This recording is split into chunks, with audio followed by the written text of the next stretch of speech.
देखो orbital speed और velocity, speed और वेलोसिटी क्या होती है? Rate of change of position. जब आप किसी भी ऑब्जेक्ट की टाइम के साथ उसकी पोजीशन को चेंज करें तो उससे आपकी एक फिजिकल क्वांटिटी निकलती है जिसको कहते हैं स्पीड और वेलोसिटी। ऑर्बिटल यानी कि आपको कौन सी वेलोसिटी के बारे में बताना है इसके अंदर, यानी कि वो वेलोसिटी जो एक ऑब्जेक्ट को उसके ऑर्बिट के चारों तरफ मूव करवाएगी। अब ये ऑर्बिट क्या होती है? हर प्लेनेट के चारों तरफ एक ऑर्बिट होती है, स्पेशली अर्थ। तो वो अर्थ के चारों तरफ जो ऑर्बिट है उसके अंदर जो ऑब्जेक्ट मूव करेगा वो ग्रेविटेशनल पुल से मूव करेगा। तो it is the minimum velocity, ये एक सबसे कम वेलोसिटी है required to put the satellite into its orbit around the earth, कि आपने अर्थ के चारों तरफ जो ग्रेविटेशनल फील्ड ऑर्बिट है उसके चारों तरफ सैटेलाइट को मूव कराना है। तो आपको कितनी फोर्स देनी होगी? बाहर नहीं कराना, आपने एस्केप नहीं डालनी, एस्केप वेलोसिटी इतनी अमाउंट की वेलोसिटी नहीं डालनी कि ऑर्बिटल से बाहर चली जाए और अपनी ऑर्बिट से बाहर चली जाए, वो अपने ऑर्बिट के अंदर ही रहनी चाहिए सैटेलाइट। ठीक है, तो यहाँ पे कंसीडर करते हैं let m be the mass of the satellite, कि जो भी ऑब्जेक्ट यानी कि सैटेलाइट आप यूज़ कर रहे हैं उसका मास m है, and vo be the orbital speed, और vo जो है उसकी ऑर्बिटल स्पीड है। ठीक है, according to law of gravitation, कि लॉ ऑफ ग्रेविटेशन है उसके अंदर हमारे पास एक फोर्स का फॉर्मूला आता है जब किसी दो ऑब्जेक्ट्स के बीच में एक फोर्स ऑफ अट्रैक्शन एक्सर्ट होती है, which is equals to F is equals to G mass of first object which is earth into mass of second object which is satellite upon distance whole square. अब यहाँ पे distance आप देखेंगे r plus H, that means r plus H whole square. ठीक है, force required to keep satellite into orbit। ऑर्बिट में चारों तरफ मूव कराने के लिए उसको एक फोर्स की ज़रूरत होगी, और आपको पता है कि जो फोर्स किसी भी ऑब्जेक्ट को सर्कुलर मोशन में लेके आती है वो कौन सी फोर्स है? Centripetal force. ठीक है, that means F equals to mv square upon r again total distance r plus h। ठीक है, ये भी फोर्स फैक्टर है, ये भी फोर्स फैक्टर है, आपस में इक्वल होंगे। g m upon r plus H whole square equals to m vo square upon r plus H. r plus H whole power 1 cancel होगी r plus H whole square से, m से m cancel, vo equals to G m upon r plus H. ठीक है, अब यहाँ पे सबसे पहला जनरल फॉर्मूला हमारा vo का यही आता है। ठीक है, इसके अंदर आपके पास ग्रेविटेशनल कांस्टेंट है, मास ऑफ अर्थ है और टोटल डिस्टेंस है।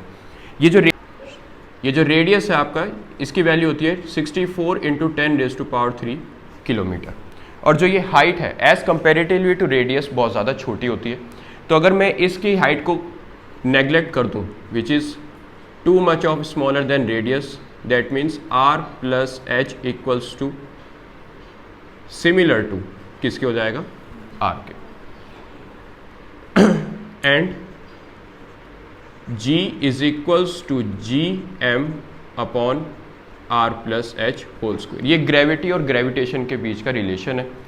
यहाँ से हम gm की वैल्यू निकालते हैं which is equals to G r plus H whole square. ठीक है, सारी वैल्यू हम इस इक्वेशन के अंदर पुट करते हैं। vo equals to root G M G r plus H whole square upon r plus H. ये जो gm है इसकी जगह पे मैंने ये वैल्यू रखी है। ठीक है, स्क्वायर से cancel, linear, vo equals to G r plus H, और इस r प्लस एच को किसके इक्वल कंसीडर करूँगा? r के। vo equals to g into r। ठीक है, अब g की वैल्यू है आपकी 9.8, radius of earth 64 into 10⁻³ root which is to be calculated 7.3 kilometre पर सेकेंड। ठीक है, ये वो मिनिमम स्पीड है, मिनिमम ऑर्बिटल स्पीड कह सकते हो, जो आपको सैटेलाइट को देनी होगी ताकि वो ऑर्बिट के चारों तरफ मूव कर सके, ऑर्बिट के बाहर ना जाए। अब इसके अंदर कुछ फैक्टर्स हैं जो आपको निकालने होंगे। सबसे पहला है टाइम।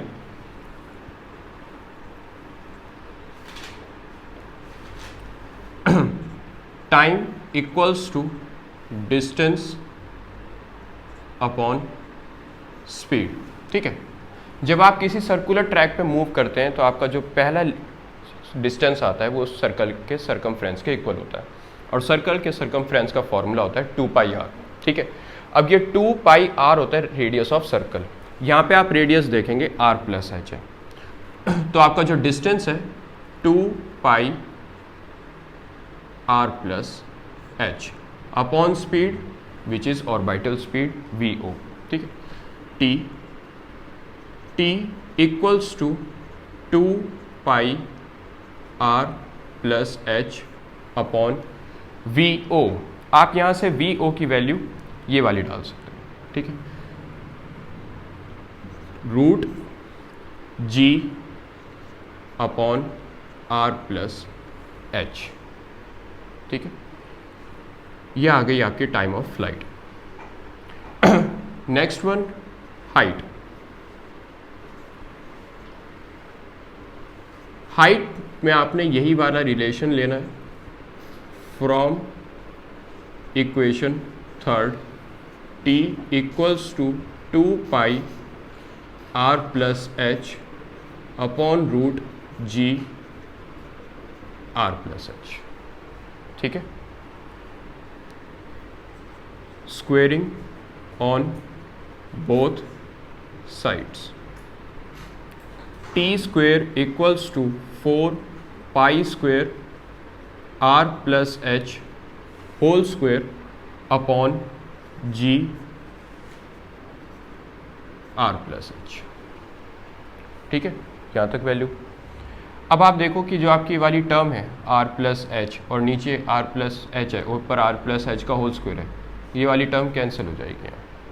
ठीक है, और ये रिलेशन आएगा t² g upon 4π² is equals to r+h, h equals to t² g upon 4π² minus r।